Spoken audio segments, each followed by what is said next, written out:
एक इंजेक्शन दे दिया गया, गलत इंजेक्शन दे दिया गया। पोटेशियम क्लोराइड का इंजेक्शन उन्हें दे दिया गया, जबकि कैल्शियम ग्लूकोनेट का इंजेक्शन दिया जाना चाहिए था, और उससे 2-3 बच्चे जो थे नवजात, उनकी मृत्यु हो गई।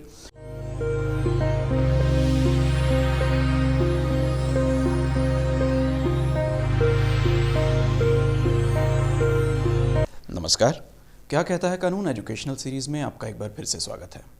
आज का हमारा टॉपिक फिर से आपके और मेरे संवाद पर है।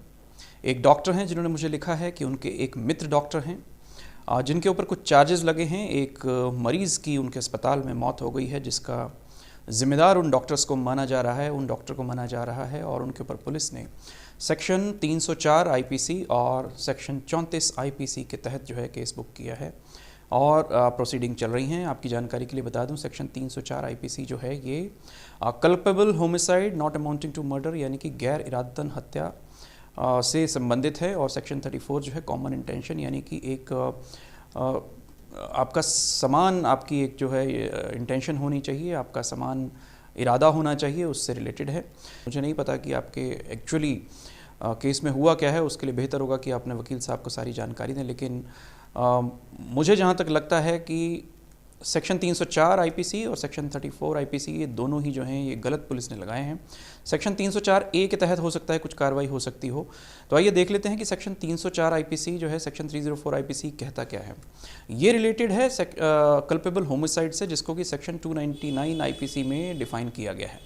इसके अंदर एक बहुत इंपॉर्टेंट फैक्टर है, वो इंपॉर्टेंट फैक्टर ये है कि आपकी इंटेंशन होनी चाहिए। किसी व्यक्ति की यदि मृत्यु हो जाती है, उसमें इरादा आपका, हालांकि हिंदी में इसको बोलते हैं गैर इरादतन, लेकिन उसके अंदर इंटेंशन बहुत ज़रूरी है, इंटेंशन प्राइमरी है। उसके अंदर किसी को चोट पहुंचाने की, इस प्रकार से चोट पहुंचाई जाए कि उसकी मृत्यु हो जाए, इस प्रकार से उसको हार्म किया जाए कि उसकी मृत्यु कारित हो जाए, तो ये गैर इरादतन हत्या है। यानी इरादा तो है चोट पहुँचाने का, लेकिन हत्या हो जाती है। यहाँ इरादा हत्या का नहीं है, लेकिन चोट इतनी गंभीर है कि उससे हत्या हो जाती है। तो यहाँ पर कल्पेबल होमिसाइड की डेफिनेशन जो है वो आपको समझनी पड़ेगी। इस केस में, डॉक्टर्स के केस में, जब डॉक्टर्स लोगों का इलाज कर रहे होते हों और किसी वजह से, या फिर कोई इंजेक्शन या कोई दवाई जो हो सकता है कि रिएक्ट कर गई हो, या हो सकता है कि गलती से कोई इंजेक्शन दिया जा चुका हो, तो उससे यदि किसी मरीज़ की मौत हो जाती है तो उसमें सेक्शन 304 आईपीसी तो बिल्कुल भी नहीं लगेगा, और 34 भी नहीं लगेगा। वो मैं आपको बता देता हूँ क्यों नहीं लगेगा। एक केस का मैं आपको रेफ़र करना चाहूँगा। एक केस है doctor Bhushan versus state of Maharashtra. इसमें मुंबई हाई कोर्ट की नागपुर बेंच, 2 जजेस की बेंच थी, उन्होंने ये केस उनके सामने आया था, जिसके अंदर एक डॉक्टर की निगरानी में कुछ बच्चे थे, इन्फेंट्स थे, जिनको कि एक इंजेक्शन दे दिया गया, गलत इंजेक्शन दे दिया गया। पोटेशियम क्लोराइड का इंजेक्शन उन्हें दे दिया गया, जबकि कैल्शियम ग्लूकोनेट का इंजेक्शन दिया जाना चाहिए था, और उससे 2-3 बच्चे जो थे नवजात, उनकी मृत्यु हो गई, जिससे उस डॉक्टर को सेक्शन 304 और सेक्शन 34 आईपीसी दोनों में बुक किया गया। और ये मामला ट्रायल कोर्ट के बाद मुंबई हाई कोर्ट पहुंचा, नागपुर बेंच के सामने पहुंचा, और नागपुर बेंच ने इसमें ये अपना जजमेंट दिया है कि यहाँ पर 304 आईपीसी इसके ऊपर नहीं लग सकता है, क्योंकि यहाँ पर इरादा नहीं है, डॉक्टर का इरादा नहीं है कि बच्चे को मारा जाए।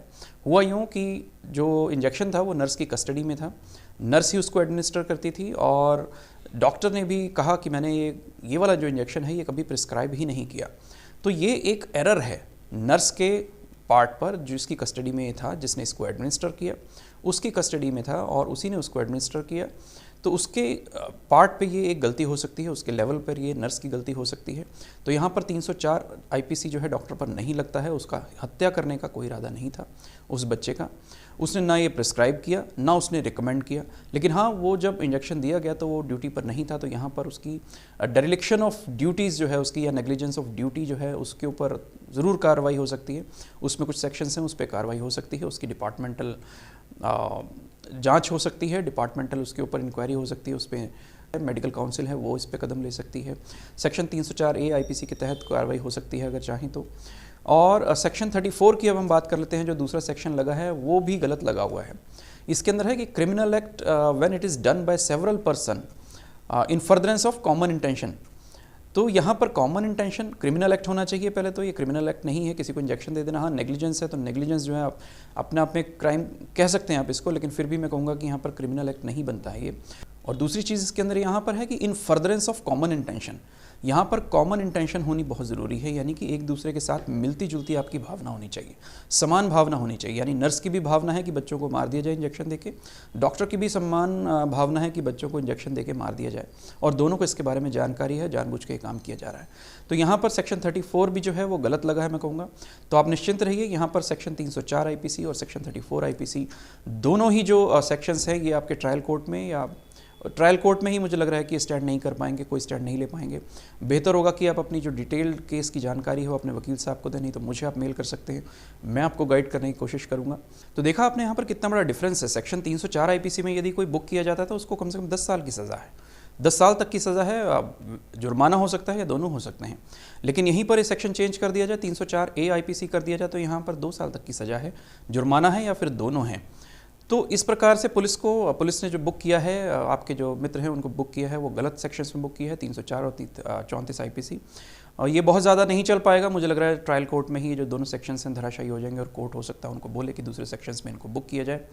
यदि यहाँ पर भी सर्वाइव कर जाता है ट्रायल कोर्ट में, या किसी कमी की वजह से, या किसी डॉक्यूमेंट या किसी आप कन्विंस करने में असमर्थ रहते हैं कोर्ट को, और ये दोनों सेक्शंस जो हैं दोनों होल्ड कर जाते हैं, यहाँ पर सेल कर जाते हैं, तो ये आप कुछ इस तरह से अपने एविडेंसेस या इस प्रकार से अपना रिप्रेजेंटेशन तैयार करें कि जब हाई कोर्ट में मामला जाए तो ये दोनों ही सेक्शंस से आपके जो मित्र हैं वो इन सेक्शंस से कम इनके ऊपर से चार्ज वाले हटाए जा सकें। तो आशा करता हूँ आपको ये वीडियो के माध्यम से आपके जो डाउट्स हैं वो क्लियर हो गए होंगे। जो आपके मित्र पर दोनों सेक्शंस लगे हैं ये मैं आपको बता रहा हूँ कि गलत लगे हैं, तो अच्छा होगा कि आप अपने एक अनुभवी वकील से मिले, अपने एडवोकेट साहब से मिले, उन्हें बताएं। आई होप कि अब तक आपने अपने एडवोकेट से बात कर ली होगी। मेरी भी यही राय है कि ये सेक्शन 304 IPC और सेक्शन 34 IPC ये दोनों ही बहुत ज़्यादा देर तक होल्ड नहीं कर पाएंगे। चलिए, आशा करता हूँ कि आपको ये वीडियो अच्छा लगा होगा और आपके जो डाउट्स हैं वो क्लियर हो गए होंगे। कमेंट बॉक्स में लिखते रहिए, मेल्स में लिखते रहिए, व्हाट्सएप मैसेजेस करते रहिए। हो सकता है कि आपकी प्रॉब्लम्स के बारे में मैं एक वीडियो बनाऊँ और आपको उस वीडियो के माध्यम से आपको आपकी परेशानी का एक सॉल्यूशन मिल सके, एक रास्ता निकल सके। और आपसे यही कहूँगा कि सब्सक्राइब ज़रूर करें इस चैनल को, क्योंकि आप सब्सक्राइब करते ही चैनल के सारे वीडियोस आपके लिए अवेलेबल हो जाते हैं और मेरे आगे आने वाले वीडियो भी आपके लिए सहज उपलब्ध हो सकेंगे। तो इसलिए चैनल को सब्सक्राइब ज़रूर करें।